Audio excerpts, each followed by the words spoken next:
За бид бүхэн өнөөдөр Сонгон дүүргийн 27 дугаар хороо буюу манай Сонгон дүүргийн тамгын газрын ойролцоо байдаг энэ орчлон хорооллын хажуудах ийм одоо газарт ажиллаж байна. За бидний одоо та бүхэн сайн мэднэ энэ 27 дугаар хорооны нутаг дэвсгэр дээр энэ орчлон хорооллын эзэмшижсэн газрыг хувь хүн аж ахуйн нэгжүүд бас эзэмшиж шилжүүлж авсан гэдэг ийм мэдээлэлтэй байдаг ч гэсэн удаа дараа одоо энэ дүүргийн одоо гудамж талбай тогтчлтыг эвдэж том оврын машин одоо агуулж энд одоо автомашины бааз байгуулах ийм одоо зөрчил дутагдал гаргаад байгаа учраас бид бүхэн өнөөдөр энэ 27 дугаар хороо орчлон хорооллын хажуудах энэ одоо хашааг зөвшөөрлгүй барьсан хашаа хайсыг буулгаж байна. Мөн одоо энд байгаа энэ том оврын автомашинуудыг бас зайлуулж байна. За энд ингээд 27 дугаар хороон дээр ингээ 3 аж ахуй нэгж байдаг. Гурвуулаа одоо барилга барих зөвшөөрөл авсан гэдэг боловч одоо хүртэл нэг ч барилга байшин бариагүй. За энд ингээд бас л мөн одоо нийтийн эзэмшлийн зогсоолоор ашигладаг. Явган хүн явах ямар нэгэн гаргалгаа байхгүй. Ийм аж ахуй нэгжүүд байдаг.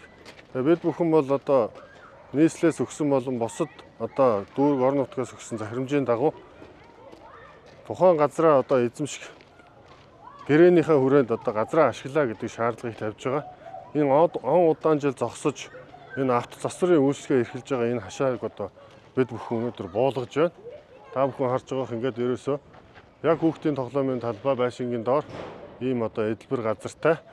За ийшээгээ одоо ингээд явхаар та бүхэн харна. Энэ нийтийн эзэмшлийн талбай явган хүний одоо замыг хаагаад барьчихсан.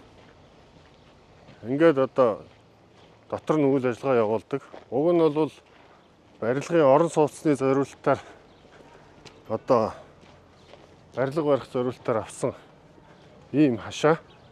Эвчиг одоо та бүхэн энийг харж байгаах энэ доторх нөхцөл байдлыг хогоор дүүрчихсэн.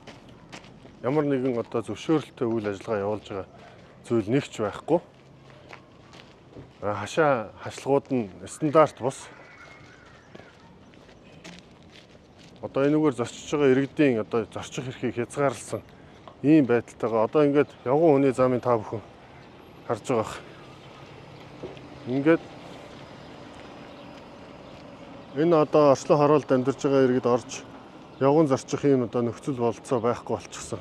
Ийм байдалтай явган хүний хашлахыг хаагаад ингээд барьчихсан. Тэгээ энэ одоо энэ дарахаа энэ юуг харуулаарай. Хашааны байгаа бодит байдлыг харуулаарай. Ингээ өнгө үзэмж юу?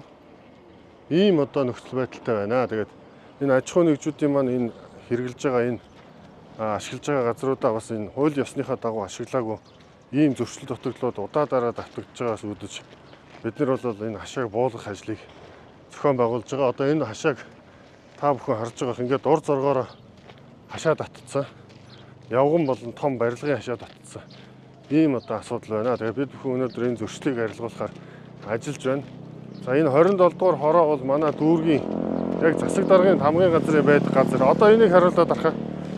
Одоо ингээд том оврын автомашинууд манай энэ зорчих хэсгээр яваад ингээд явган хүний зам талбайг байнга эвддэг. Одоо та бүхэн энэ зогсоол дээр байгаа энэ том оврын техник хэрэгслүүдийг хараарай. Ингээд байнгын зогсоол хийдэг. Ийм нөхцөл байдалтай байгаа учраас бид бүхэн өнөөдөр энийг одоо буулгаж стандарт хангуулалт шаардлагыг хөрвүүлж байна. За инх толгорооч энэ хашаа хэдэн оноос хойш ингэж зориултын бусаар ашиглагдж байгаа. Энд ямар одоо асуудлууд үүсдэг? Энэ талаар энэ одоо 15 жилийн хугацаанд Орчлон констракшныг хариуцсан хашаа гэж яригддаг боловч энэ дотор одоо ингэ том оврын автомашинууд байнга тосоо асгаал, хогоо хаяал одоо эргэн тойронд бол үнэхээр бохирдолтой. Тэгээ энэ орчлон хорооллын оршин суугчид ингээл дээрээс нь харахаар байнгын гомдол хэлнэ. Энэ үнэхээр ийм орчин нөхцөл бохирдолтой. Энэ дээр арга хэмжээ аваач. Тэгээ очоод уулзахаар бол дандаа шүүхийн шатанд явж байгаа гэсэн хариу өгöd байгаа байхгүй юу? Тэгээ энэ газар чинь одоо ингээд байшин барилга барина гэдэг энэ 3 аж ахуй нэгжийн нэртэй газар авсан юм байлаа шүү дээ. Тэгээд одоо болтол нөгөө орон сууцны зориултаар нь ашиглахгүй. Ингээд дур зоргоороо ингээд том оврын автомашины засвар үйлчилгээний төв болгоод ашигласан. Тийм ээ? Тэгээ энэ том аврын автомашинууд чи ирэхээр л ерөөсөө энэ зам талбай явган хүний зам бүгдийг нь эвдээл ерөөсөө хааш нь л бол тарааж хайчаал яваад өгнө. Тэгээ зориултын бусаар ашиглахгүй байгаа юм чи энд ингээд энэ сайхан том газар дээр чинь бас тогтчлт хийчих юм бол иргэдэд хичнээн тухтай байх уу? Одоо ингээ хүүхдийн тоглоомын талбай гэхэд энэ орчлон гэдэг стандарт хороол. Тэгтэл энэ орчлон хорооллын барьж өгсөн хүүхдийн тоглоомын талбайг та бүхэн хараарай. Уртаашаа өргөөсөө нэг 200 м квадрат хүрэхгүй талбай дээр тоглоомын талбай байгуулж өгчхөөд энд 2000 айлын орон сууц барьсан. Ийм стандарт бус хороол барьчихад дүүрэг орон нутг руу одоо иргэдэн хандаад орчны тогтчлтыг шаардаад байдаг. Энэ барилга барьж ашиг олсон компани болохтой зэрэг үйл ажиллагаагаа одоо ашиг олсон бол гадна тогтчлтоо хийдэггүй ийм зөрчлүүд байгаа.